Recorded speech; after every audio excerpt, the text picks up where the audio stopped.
Stock up on non-perishable food. Make sure you have water. Board up the windows. Bring everything inside.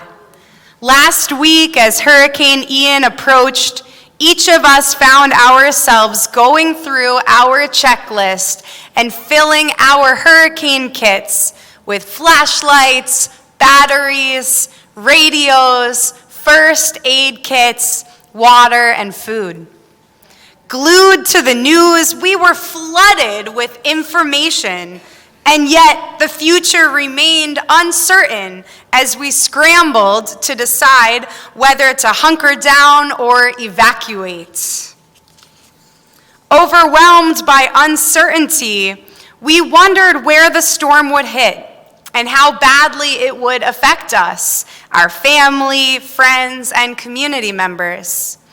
We listened anxiously as weather forecasters attempted to predict the course of the storm. The projected paths formed the cone of uncertainty, a best prediction of the hurricane's path forward.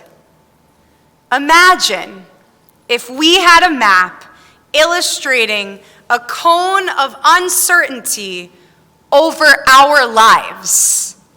Imagine a weather forecaster predicting the path of a personal hurricane, which would sweep through our lives, devastating everything we know and love.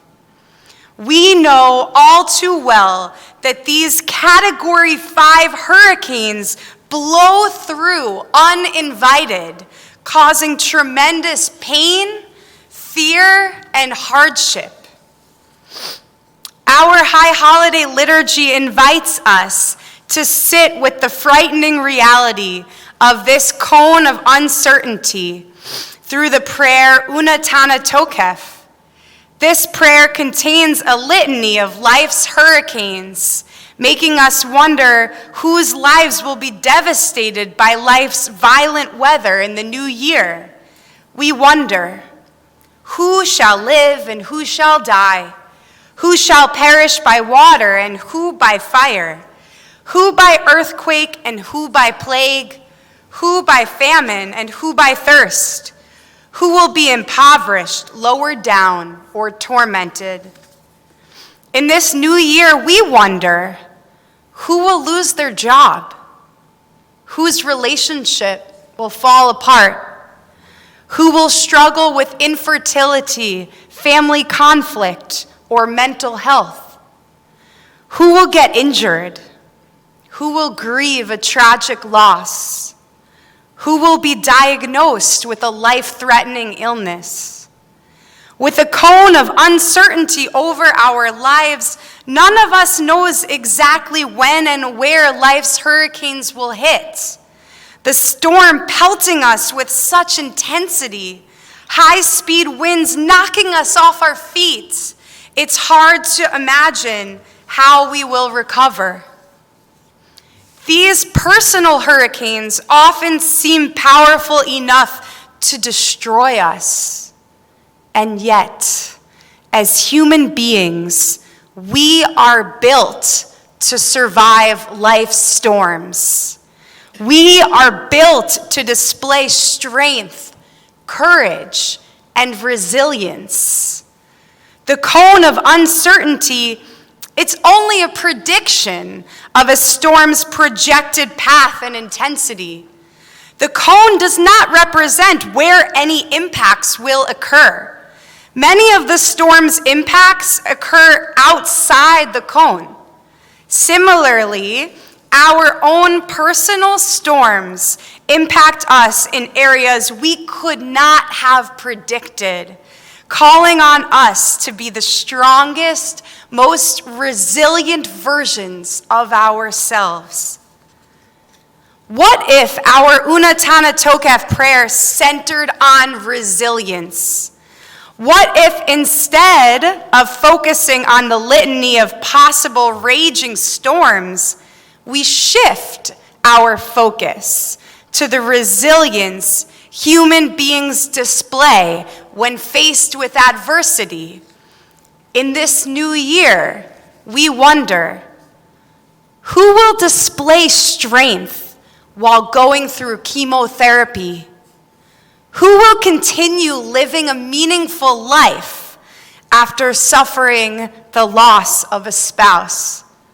Who will ask for help after experiencing trauma? Who will turn to faith after suffering through a miscarriage? Who will persevere through physical therapy after an injury? Who will find a new sense of purpose after a painful divorce? Who will display determination when searching for a new job after being laid off? While we cannot control when a hurricane will sweep through our lives, we can control the ways we respond. In the same way we respond to an impending hurricane by creating hurricane prepared kits filled with water, food, flashlights, and first aid supplies, we can respond to life's hurricanes by creating personal hurricane kits filled with life-saving necessities. Now, what should we pack inside these kits? Through experience, introspection, and conversations with loved ones, we may come to know which supplies will be most essential for survival. While each of our kits will contain unique supplies, some of the supplies we all might include are self-care, community, and prayer. Including self-care in our personal hurricane kit reminds us to recharge and to prioritize our physical and mental health. As Rabbi Naomi Levy teaches, true rest gives us a completely different perspective on all of life's difficulties. It allows us to heal, to reflect, to give thanks, and to face whatever lies ahead with a renewed sense of calm. Recharging might be exercising, meditating, going to therapy, playing an instrument, creating art, cooking, writing in a journal, doing yoga, prioritizing healthy nutrition, and improving quality of sleep. Now, while suffering through a personal storm, we may think to ourselves, how am I supposed to do any of these things when I'm feeling like I'm at rock bottom? When we find ourselves depleted, this is when we need to take care of ourselves most, even when it's hard. I believe the most important prayer a person in mourning will say during Shiva is not the mourner's Kaddish or El Maleh Rachamim. I believe the most important prayer they will say during Shiva is the Motzi, the blessing over bread, as this prayer reminds them to fuel their body when they need sustenance most. May each of us learn how to recharge in a healthy and healing way. Another essential item in our personal hurricane kit is community. Our connections to our community have the power to uplift us when we are suffering. Often when we are struggling, we may hesitate to ask for help, as we don't want to be perceived as a burden. And yet, asking for help when we need it is one of the bravest things we can do. We are truly blessed to have a temple community surrounding us and waiting to support us should we need it. Jewish tradition teaches us, Kol Yisrael arevim ze bazeh. All of us are responsible for one another. It is a holy thing to ask for the help we need. One of my greatest teachers, Rabbi Noah Chertkov, taught me an interesting fact about hurricanes. After Hurricane Katrina, when the cleanup began, they noticed something unusual about the trees. During Hurricane Katrina, out of the 700 oak trees on St. Charles Street, only 4 trees toppled out of 700. Rabbi Noah shared an inspiring explanation for the tree's survival. He explained that under the ground, the oak tree's roots are actually intertwined with the roots of the tree next to them. They're connected. So that when a hurricane hits an oak tree, it's not hitting one tree, it's hitting a whole community. Below the surface, there are roots that intertwine, that reinforce and maintain this sense of community. Despite the storms that come, these trees hold each other up, helping one another to survive. Just like these oak trees, we too can find strength in one another through the harshest storms. When you are struggling, I pray that you will feel comfortable calling on our community to support you. If you're in the hospital and you'd like a visit or a prayer, please call me. As your rabbi, there is no holier honor for me than to be there with you by your side. If you are going through a challenging time and meals would be helpful, members of our community will bring you dinner. We know that the earth angels have stepped up in many ways to support our community when people have been in need. If you are wanting a community around you as you say Kaddish for a dear loved one, our Temple Beth-El community is ready to surround you with love at our Shabbat worship service. Look around this sanctuary. Look around. This is your community. This is where you can come for support. None of us need to struggle alone. As we recognize the importance of community, let's dedicate our energy to forming new relationships and strengthening current relationships, understanding just how holy and essential it is for us to support one another. For many of us, prayer will be another essential piece of supplies for our personal hurricane kit. When we examine some of our most beautiful prayers, we may be filled with hope, comfort, and peace during life's challenges. Here are a few prayers that may bring comfort during life's hurricanes.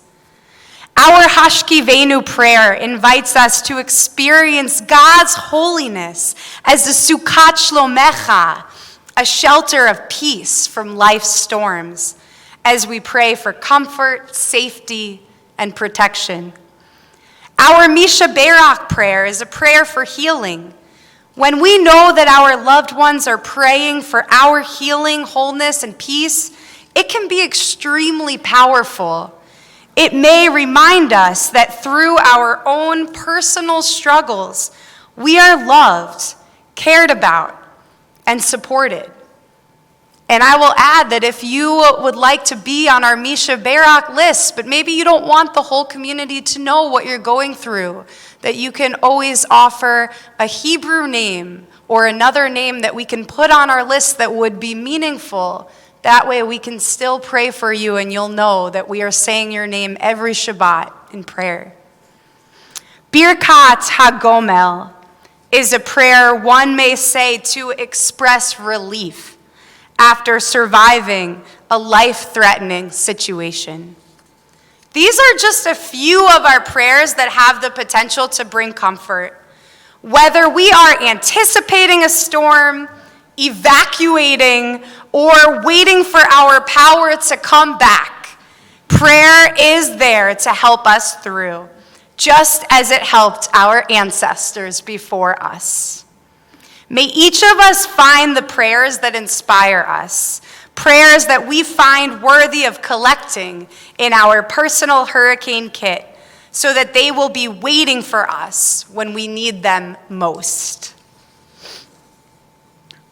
Now, we know that some people may wait until the morning of a hurricane to begin collecting necessary supplies.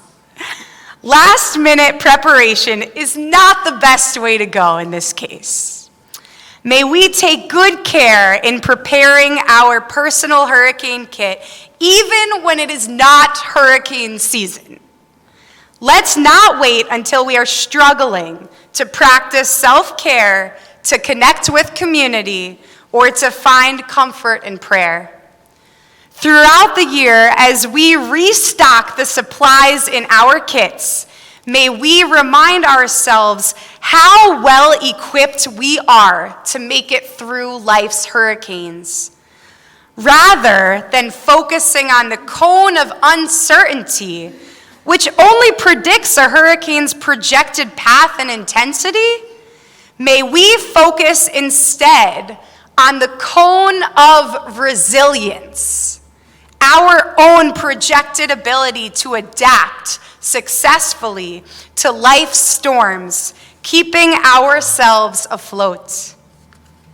We understand that life's hurricanes can cause devastating damage, shaking us to our core. And at the same time, each one of us has this cone of resilience, this holy ability to endure life's hardships, to survive personal crises and grow into stronger versions of ourselves. How remarkable that even through life's most severe hurricanes, our cone of resilience allows us not only to survive, but to continue experiencing life's blessings. As Rabbi Jonathan Sachs taught, this is how to deal with crisis. Wrestle with it, refusing to let it go until it blesses you, until you emerge stronger, better, or wiser than you were before. This new year may bring rough winds, financial troubles, torrential downpours, sickness, lightning, and grief. May we stock up on self-care, community, and prayer, and all necessary supplies as together we weather life's storms. May we have faith that even in the hardest times, our cone of resilience will keep us moving forward. Good Yontif.